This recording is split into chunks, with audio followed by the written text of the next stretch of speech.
सच बोलने वाली बहू। देखो ममता, मैं आज ऑफिस जाने के मूड में नहीं हूँ। किसी का फोन आया ऑफिस से तो बोल देना कि मैं घर पर नहीं हूँ, किसी जरूरी काम से गाँव गया हूँ। ठीक है, मैं चला सुने, बाकी मैं संभाल लूंगा। ममता बेचारी, जैसा नाम वैसा ही नेचर। ना कभी झूठ बोला, ना फरेब, ना किसी से चालाकी की, ना किसी की पंचायत। सुन लेती है पति की बात और फिर कुछ देर बाद फोन आता है। हेलो, कौन? मैं सुनील का बॉस बोल रहा हूँ। दफ्तर में इतना काम पड़ा है, अभी तक ऑफिस नहीं आया। वो क्या कर रहा है? फोन दीजिए उसे। जी वो तो सो रहे हैं। कह रहे हैं कि आज गर्मी बहुत है तो घर के मजे लेंगे। बॉस को बीवी की बात पर गुस्सा आ जाता है। तो उसे बोल दीजिएगा कि अब घर में गर्मी के ही मजे ले, कोई जरूरत नहीं है यहाँ आने की। ये बोलकर बॉस फोन रख देता है। ममता सारी बात सुनील को बता देती है। न जाने किस बेवकूफ से पाला पड़ा है, समझ नहीं आता। तुम्हारे कारण मेरी नौकरी चली गई। अरे झूठ बोलने में क्या जा रहा था तुम्हारा? ममता को समझ में नहीं आ रहा था कि उसकी खता क्या थी। अरे जो है वही तो बोला। फिर एक रोज, बहू, अरे ओ बहू, कहाँ है तेरा पति? इस महीने घर के खर्चे के पैसे भी नहीं भेजे। क्यों, माँ बाप की फिक्र खत्म हो गई है क्या उसे? पाई लागू माँ जी, वो ये बोल रही थी कि माँ को क्या है, घर का राशन, खेत का पैसा, मवेशी का दूध, फिर भी न जाने क्यों मेरे सर पर भार देकर बैठी है। तभी सुनील ममता के मुंह पर हाथ रख देता है। क्या रे कलमुँह है, हटा बहू के मुंह से हाथ। क्या क्या बोलता है तू? वो तो इसकी झूठ बोलने की आदत नहीं है, इसलिए पता चल रहा है। देख मेरी सास कितनी शरीफ है। हाँ, तेरी माँ तो मोहल्ले की बदमाश है ना, और तेरी सास शरीफ है। बेटा ममता को देखता है और गुस्से से बोलता है। अब खड़ी खड़ी देख क्या रही हो? और भी कुछ कहना है क्या? माँ आई है ना, जाकर छाछ ले आ ठंडी वाली। ममता अंदर चली जाती है। माँ, इसके सच बोलने की आदत के कारण मेरी नौकरी जाते जाते रह गई। वो तो मैंने अगले दिन जाकर पैर पकड़ लिए मालिक के, नहीं तो। सब जानता है बहू की आदत नहीं है झूठ बोलने की, तो तू शांत क्यों नहीं रहता? क्यों उसे झूठ बोलने को बोलता है?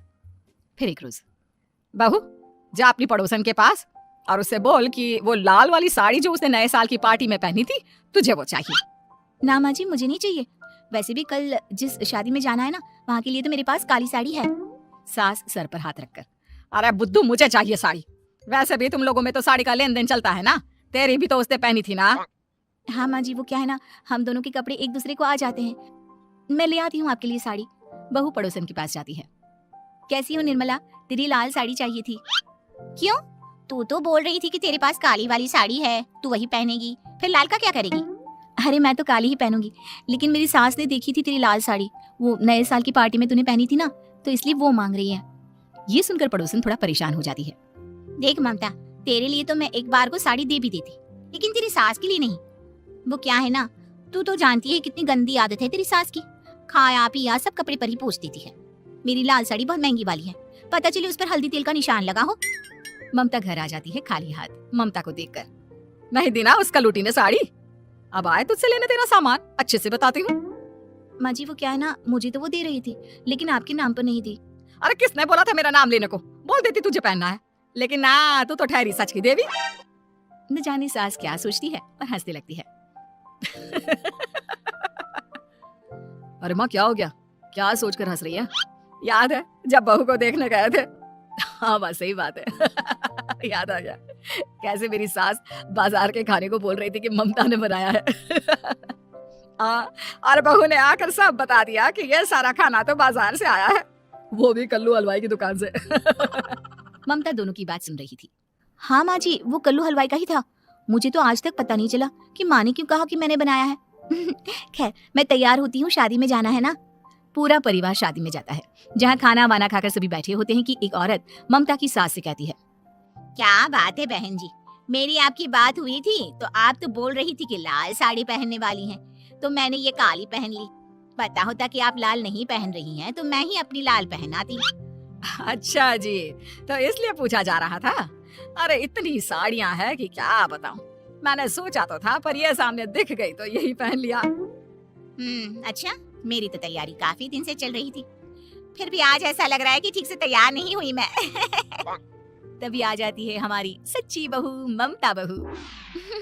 आंटी जी वो क्या है ना, पड़ोसन की लाल साड़ी माँ जी को पहननी थी, लेकिन आप तो जानती है माँ जी की आदत, सारा खाया पिया कपड़ों पर ही पोंछ देती है, तो उसने साड़ी देने से ना ऐन वक्त पर मना कर दिया, तो अब इन्होंने ना मेरी साड़ी पहनी है। औरत ममता की सास को घूरती है। अरे मांग कर ही साड़ी पहननी थी क्या? हम जैसे तो खुद की ही साड़ी पहनते हैं, चलो चलते हैं। सास का गुस्सा अब ममता पर फूट पड़ता है। अरे क्या जरूरत थी ये बात सबसे कहने की? अरे घर की इज्जत का कोई ख्याल है कि नहीं तुझे? हाँ, मैंने क्या बोल दिया माँ जी? मुझे क्यों डांट रही है? मेरी गलती क्या है? ममता को रोता देख सुनील आ जाता है। अरे माँ क्या हो गया? पता है ना शादी का माहौल है। सास सारी बात बेटी को बता देती है। देख रहा है तेरी बहू का हाल। अरे इस लड़की को तो ये भी नहीं पता कि कब कहाँ क्या कैसे बोलना है। अरे लेकर जा इसे यहाँ से। सभी घर आ जाते हैं। सास का मुंह तो फुला ही रहता है कि एक दिन। चलो बेटा, बहुत दिन तुम लोगों के साथ रह ली, अब चलो। वैसे भी ऐसी बहू के साथ समय कैसे कटे जो ना झूठ बोलती है ना लोगों की चुगली करती है। अरे गाँव में ही ठीक हूँ मैं, कम से कम 4 घर की खबर तो मिलती रहती है, वो भी मसाला डालकर। कैसी बात कर रही है माँ? अभी तो आई है, रह जाना, कितना अच्छा लगता है तेरे रहने से घर। तभी ममता आ जाती है। अच्छा लगता है, लेकिन आप तो बोल रहे थे कि न जाने कब तक रुकेगी। जाने का नाम ही नहीं ले रही। जाए तो कम से कम घर में थोड़ा सा फ्री सा तो फील करूं। यही बोल रहे थे कल माँ जी आपके लिए। सास बेटे को देखती है लेकिन क्या कहती बेचारी, जब अपना ही सिक्का खोटा हो। चली जाती है चुपचाप गांव। फिर एक रोज घर की घंटी बजती है। सामने खड़ा होता है सुनील का बॉस। सुनील है क्या घर में? वो क्या ना, मैं यहाँ से गुजर रहा था तो सोचा थोड़ा ऑफिस का काम डिस्कस कर लूं। ममता कुछ कहती कि तभी वहाँ सुनील आ जाता है। अरे बॉस आप आइए। क्या बात है, घर तो बहुत सुंदर है। वैसे भाभी जी, आपकी खूब बातें सुनी है कि आप कभी झूठ नहीं बोलती। ये तो पता नहीं, लेकिन हमेशा सिर कुछ न कुछ ऐसा बोल देती हूँ जिससे परेशानी हो जाती है। मैं ऐसा नहीं चाहती, लेकिन क्या करूँ।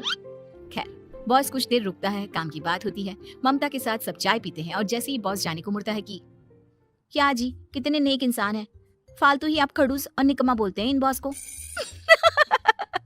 अब क्या, बॉस के कान तक खुद के लिए अनमोल वचन पड़ जाते हैं। और फिर ओह, तो ये बात है। और क्या कहता है ये? अरे बॉस, आप भी किसकी बात पर विश्वास कर रहे हैं? अरे इससे तो ये भी नहीं पता कि आलू प्याज कहाँ रखा है। अरे ये क्या जाने क्या बोलना है क्या नहीं बोलना है। मतलब जो मुंह में आ रहा है बोले जा रहा है। भाभी जी आप बताइए। नहीं बॉस, लग रहा है कि कुछ गलत बोल गई मैं। वैसे ये सिर्फ इतना ही बोलते हैं कि आप में कोई टैलेंट है ही नहीं। आपकी नौकरी इन्हीं के कारण तो बची हुई है। अरे अब बस कर ले अम्मा, अब क्या करवा कर मारेगी? बड़ी मुश्किल से तो नौकरी बची थी मेरी। सही कहा, बची थी लेकिन अब निकल गई। तेरे टैलेंट के भरोसे चल रही है ना मेरी नौकरी। अब देख तू। अच्छा, तो आप भी यही मानते हैं? वैसे ये बात तो है, सुनील काफी टैलेंटेड है। बॉस चला जाता है। सुनील सिर पकड़कर बैठ जाता है। माना सच बोलना एक अच्छी आदत है, लेकिन ममता आज का समय ऐसा नहीं है। तुझे थोड़ा सा समाज को देखकर खुद को बदलना होगा, समझी? जी मुझे तो पता ही नहीं चलता कि मैं क्या गलत कर रही हूँ। यकीन मानिए मैं जानबूझकर नहीं करती। सुनील सोच लेता है कि वो किसी न किसी तरह अपनी बीवी के इस भोलेपन का इलाज करके रहेगा, लेकिन सवाल ये कि कैसे का जवाब अब मिल जाता है। और फिर एक रोज ममता की माँ आती है। ममता, तुझे तो पता है तेरे पापा का काम ठीक नहीं चल रहा है, कुछ पैसों की जरूरत थी, तेरे पास हो तो मदद कर दे बेटा।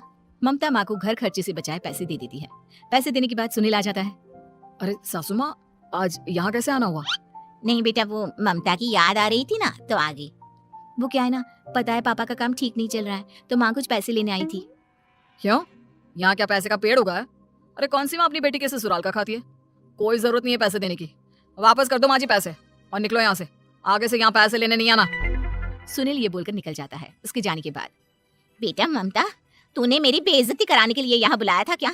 अरे छोटा सा झूठ बोल देती तो तेरी माँ की इज्जत बच जाती, लेकिन चलती हूँ मैं। सास बाहर जाकर बाहर खड़े सुनील से कहती है, तेरे कहने पर बेटा हमने ये नाटक तो खेल लिया, लेकिन उसका क्या असर होता है ये नहीं पता। थोड़ी देर बाद सुनील घर आता है। देखिए, मुझे मेरी गलती का एहसास हो गया है। मैं समझ गई हूँ कि सच कितना सच होता है और उसकी कीमत आज के समय में बहुत बड़ी है। माफ करना, मैं आज से सच कभी नहीं बोलूंगी। क्या, कभी नहीं? फिर क्या, दोनों मियाँ बीवी खुश रहने लगते हैं क्योंकि बीवी को थोड़ी सी झूठ की आदत हो जाती है। Thanks for watching. ऐसे ही और वीडियोस देखने के लिए वीडियोस को लाइक करें, कमेंट करें, ज़्यादा से ज़्यादा शेयर करें और चैनल को सब्सक्राइब करना ना भूलें।